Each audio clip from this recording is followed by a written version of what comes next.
Hey guys, what's up? So I just found out today that we have 5 new weapons here. They're only for the pre-order. So if you pre-order Battlefield 5, you get 5 new weapons for Battlefield 1. Now they're not really that special, so I wouldn't get your hopes up with this. They're not game changing or anything like that. There's 5 weapons. There's the what's it called? I'll go over them right here in the video. It's the there's a new M1911, there's a new Fedorov, there's a new bar, there's a new Tommy gun, and there's a new Mosin Nagant. So I'll go over those right now. So the M1919 SMG is actually almost identical to the Annihilator Trench. You can see it just has worse hip fire and it has better aimed out of sight accuracy. And that's mostly it for this gun. It's not like super awesome, but it's good at close quarters. It's better at close to slightly medium range. It's not good anywhere else. It's kind of underwhelming. It's just an average gun. It's kind of like the automatic gun, but kind of worse in some ways. It's got a better front sight than the Annihilator, in my opinion. But that's really it. Let's go on to the next weapon. So the Fedorov Degorowa, I can't even say that. Seems to be pretty. It's probably the best weapon I see.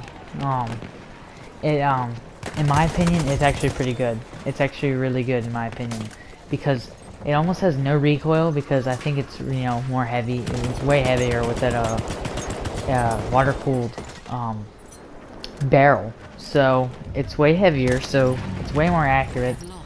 And I think it is more accurate. I think it's worse at hip fire though. So it's better, more to medium to long range. Has a bipod. It's actually really good in my opinion. It's just a overhauled version of the Fedorov Aftermath. I would choose this over the Fedorov though, the regular Fedorov. I don't know how to say this name though for the gun. It's pretty funny. Yeah. But it does perform pretty well. Its damage is pretty usual.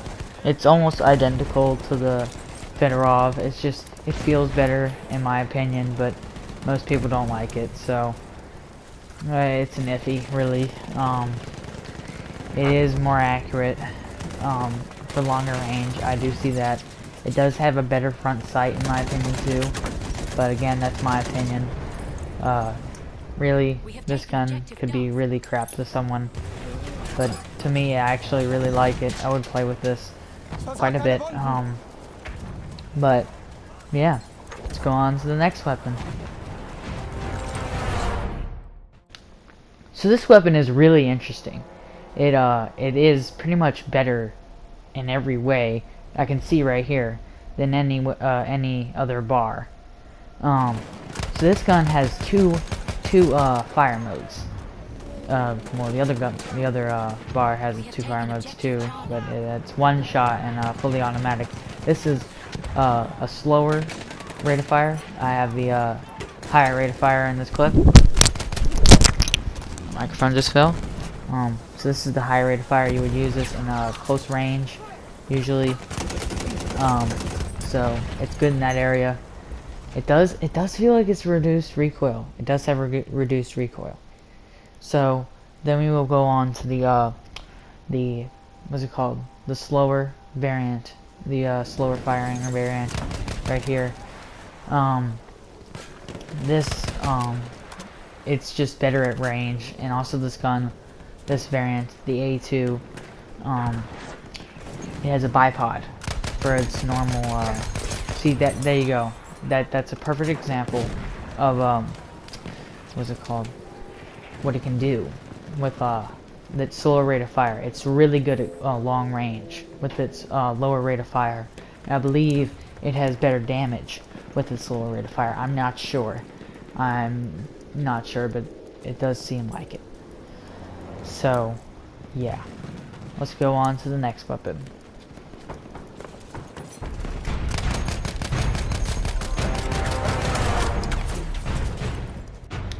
So the Mosin Nagant M38 carbine is pretty much like better in every way. Well, not better in every way, just better slightly than the other Mosin Nagant variants. I don't know why, the sights on this are actually, they're actually pretty bad, but they're actually really good at finding like people's heads. I know that's kind of weird, but still, it's actually really good for headshots. I've learned. The gun has better hip fire. Obviously, you just saw it. Because it has a shorter barrel, obviously it would have better hip fire. But it's just so easy to find people's heads like that. It's just super easy. I don't know what is it. It's just as that small sight to where their heads just line up with it easily. It's a really good rifle actually. I don't know, it's just a better variant of the Mosin Nagant. I really don't like the Mosin Nagant, so this would be actually a playable variant. I actually really like this one. It's, I think it has the same rate of fire. It's pretty much overhauled, Mosin Nagant slightly, you know. It has the same sweet spot. It's almost identical. It was kind of just like DICE being lazy, but its front sight is way better than the original. I love this front sight compared to the original Mosin Nagant M91 Mosin Nagant. It's a way better sight. That was the one thing I hated about the infantry series and the Mosin Nagant, because the sights were terrible. I was just trying to find a good sight for this. Let's go on to the next weapon. So this M1911A1 is pretty much the most underwhelming gun in the whole thing. It's basically a copy. All it is just a special skin. Nothing special at all, really. There's not much to say about it.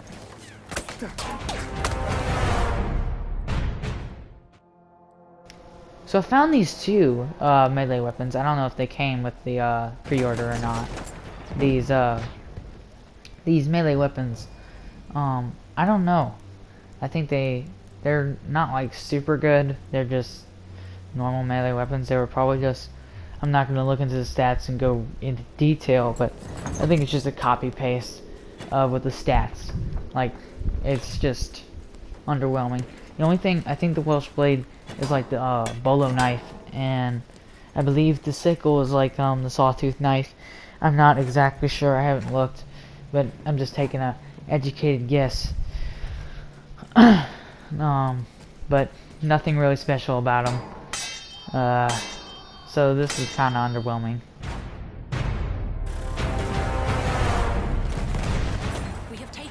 So these four weapons, definitely, if you're just, if you don't even want to pre-order the game or anything like that, don't pre-order it just for these weapons. Most of them are just not worth it at all, pretty much. But if you are just pre-ordering the game just normally, like if you want the game like me and you already are appealed to it, then go for it. It's not like it's gonna be a bad thing. Like this is a cool little bonus, you know. I like that. It's not a bad thing. But if you're just doing this for, I mean, if you're just buying a $60 to $80 game for these weapons, you're not getting anything really special. Like the best weapon stats wise is the bar out of all of them. But my favorite weapon is that Fedorov, and then the next would be that sniper rifle. But these weapons are pretty underwhelming, in my opinion.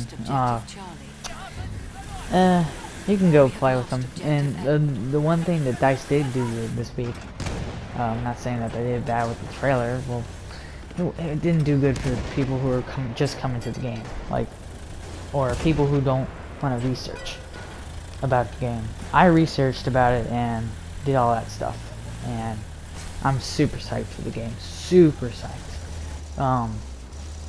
But most people are iffy. They're not like totally out of it, but you know. But DICE did make the name in the SAR DLC free, so we got some more players in the servers, which is what we're having a big problem with in Battlefield 1 now.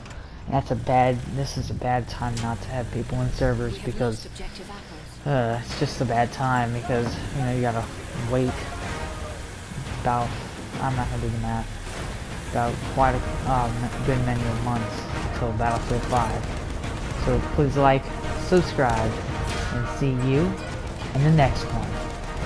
Peace.